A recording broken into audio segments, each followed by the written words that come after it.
Yo, what's going on, everybody? Happy friggin' Monday. It is August. The summer's almost over. Friggin' wild. Kids are going back to school. But MLB The Show rolls on. We have a lot of content coming this week, but that's not why you're here. You are here for the 10-minute mailbag. It is the weekly MLB The Show series where I take your questions from YouTube comments and the Discord, which you can join at the link down below. And we just talk about it. We give some answers. We got 4 queued up. I'm excited to get to it. So let's go. Ladies and gentlemen of the jury, we have 10 minutes on the clock and 4 questions ready. All right? So let's do this. Don't forget, if at any point you have a question, put it down below. If you have a comment you would like to expand upon an answer or a question, feel free. We're a little community here, and we all help each other out. Also, hit the subscribe button. We are cruising to 10,000 subs. Your support helps. Liking, of course, does the same. But enough chitter-chatter. Here we go. 3, 2, 1, begin. Our first question comes from DCarm04.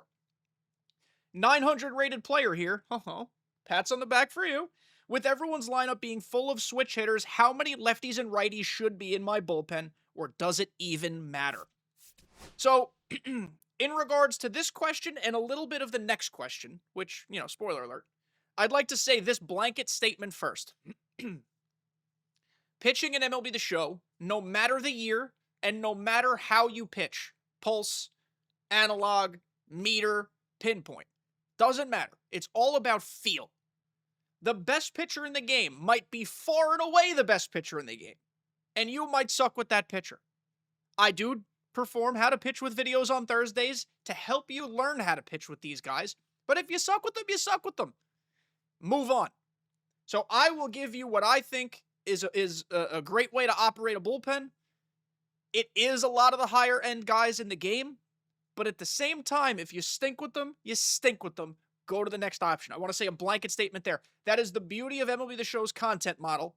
For all the complaints about it we may have, and a lot of them are understandable, there are so many cards this year that there are so many options, and that's a beautiful thing. I think we get lost in recognizing that sometimes, especially with the content roller coaster that we're on. There are a lot of really usable cards this year, and that's a great thing. So let's talk about my bullpen. I always run, and that's just me, 3 lefties, 5 righties. You could run 4 and 4. I just think there are enough lefty lanes set up for you with lefty batters almost every other hitter that you don't need 4 of them. Now, that's just my recommendation. That's my experience, how I play the game. There are a lot of switch hitters. I do try to play platoon matchups. But at the end of the day, I also try to have righties who can get out both sides, whether they have cutters, changeups, things of that nature. So that's important to know. But I have Danny Kalum, the 91. Through 36 and 2/3 innings online, I have a 1.96 ERA with 41 strikeouts. Dude is a menace to society. He gets out anybody. Left, right, in between, don't matter. I have Aroldis Chapman, 4.2 innings, 1.93 ERA. Not a lot of run. I P5'd him during double PXP in the Draft Conquest map, if you're curious how I only have 5 innings and P5. There's 44 of them online. And then I have Billy Wagner. I am least confident in his abilities as a lefty specialist because typically I'm not very good with his cards. But in comparison, attribute-wise to everything else that's out there, he is better. So I'm using him until he doesn't work. Or if he keeps working, he stays. That's kind of how I go about it. Other lefty options, and for sure towards the top of the list, Hader is okay. I think you're getting by on his delivery, not his pitch mix. Morejon I find to be very hittable myself, so that's why I don't use him personally. But again, it's a feel thing. And then, of course, Andrew Miller. Taking out Andrew Miller hurt, but I think right now for my bullpen, it just makes sense. He would be the next guy in if Wagner is stinky caca. Robleski, there is a lane for him as a long reliever. I don't know how truly necessary that is, but if you find yourself liking to have a quick hook on your starters, then he makes absolute perfect, total, logical sense. I will not fight you on that. At this point, in my opinion, guys like Strom and Bummer, they've probably been phased out. Just making sure I'm not missing anybody here. That's pretty much it. Again, if you're good with them, keep them in. At this point, I think they're phased out. Then the rest of my bullpen, I have Eric Gagne. There was a comment in last week's video like, wow, you're such a shitter. I can't believe you still use Gagne. In 13 innings, he has a 2.77 and 21 strikeouts. He is good if you know how to pitch with him. You have to switch things up. You can't just dial up a straight fastball. You got to throw everything. Then I have Devin Williams, 2.16 ERA in 16 2/3 innings. He's been excellent. Evan Phillips, he's kind of like my last guy in the pen, but 4 2/3, no runs allowed. Andres Munoz, 7 1/3, no runs allowed. And then Joe Nathan, 0.1 innings, no runs allowed. He's brand new to the team. I like him, though, in principle. We'll see how, or in theory, we'll see how he does. So this is my bullpen. This is how I constructed. 3 lefties, 5 righties. These are the guys I use. I tried Rob Nen. I got shit on with him. I do think Nen is good, but personally, I can't pitch with him the way I'd like to, so he gets the heave-ho. But if you want to use him, go ahead. So we spent a long time on that, but it was a good question, so I appreciate it. And it leads into the next one, as I said, from Jacob Lopez. Top 5 starters in the game, top 5 relievers in the game, assuming cost isn't a problem. So I couldn't tell you if these are the top relievers in the game. A lot of them are probably up there, but these are the ones I want to use when the game is on the line. So that kind of answers that part of the question. I think you could make a case for Nen, as I said. I find Robert Suarez to be supremely hittable. I know he throws hard, but I think he's batting practice. So I don't know if he's great. Clase, I think he's only viable on Legend, and even then, maybe not there. Miller's good. Lee Smith's okay. He's not great. Helsley and Felix Bautista are kind of in a similar category. Probably great on Legend, less good everywhere else. And honestly, I think that's it on the relief front. I like Dennis Eckersley, but he's kind of phased out. I like Ben Joyce. He's kind of phased out. Ottavino, I still see being used on occasion. I think there are better options, similar as Urseg.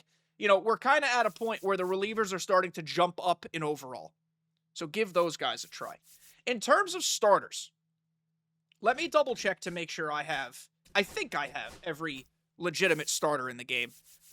Position, starting pitcher. Okay, I'm missing a couple, but that's not a huge deal. I think the top 5, right? Well, let me give you the top 4 for sure. I think it's Corbin Burns for sure.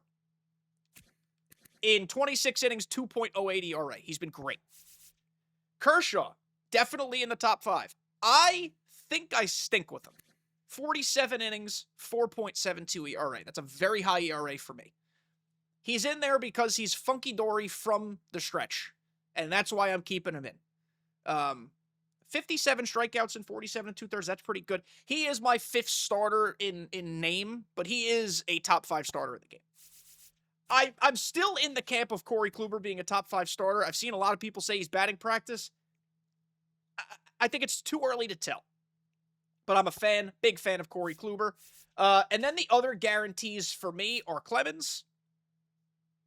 He's starting to wane, but he's very good. 101 innings, 3.54 ERA.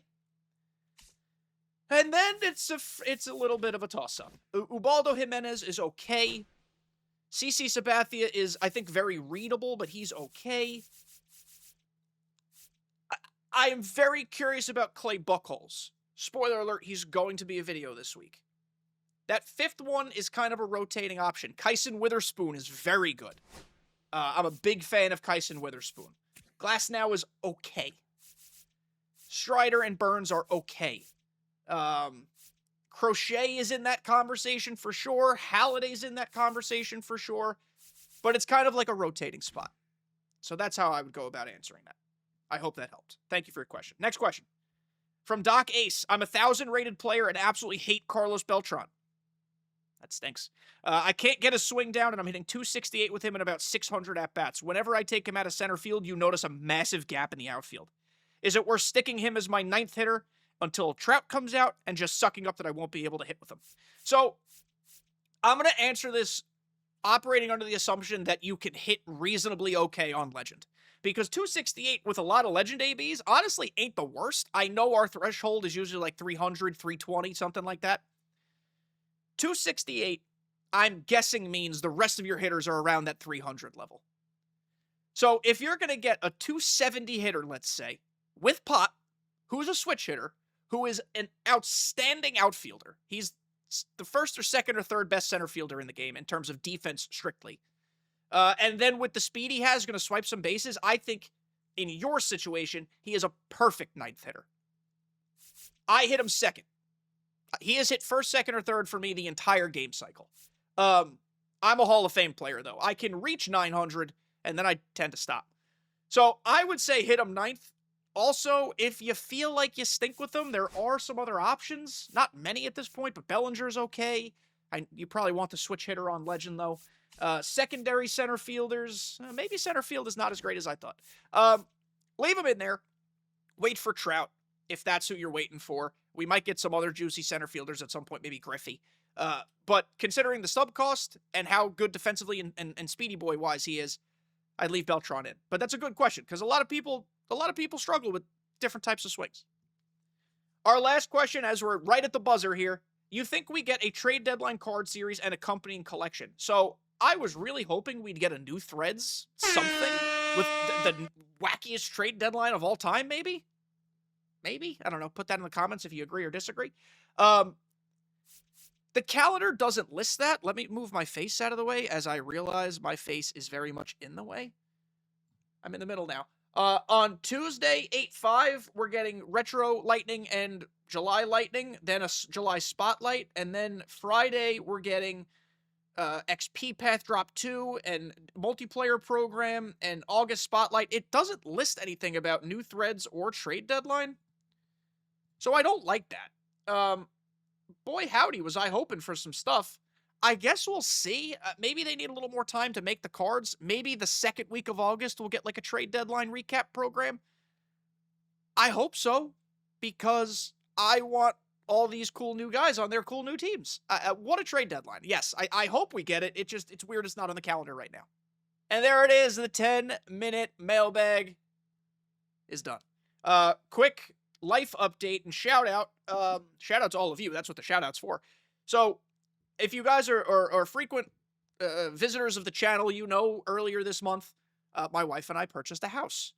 You also know that my wife and I backed out of said purchase of the house after a really concerning home inspection. That's why you do home inspections. Well, we're back under contract on a new house, and it had a glowing inspection, so we are moving. We bought a house again for the first time. That will be happening toward the end of September, early October. More details coming on what that transition is going to look like. I have my office already planned out. It does need a little bit of work. Content might take a 1 or 2 week pause, but nothing longer than that, and I promise I'm coming back. It is strictly to get that room ready to go. But just want to let you guys know what's happening. You guys are part of the family here, let you know about my life, being transparent, and I appreciate you guys for helping make it possible. So that's where we're at. But either way, let me know what you think about this 10-minute mailbag. Questions, comments, concerns, complaints? Question mark? I hope there aren't any of those. Leave them in the comments. Like, subscribe. Love you guys. See you next time.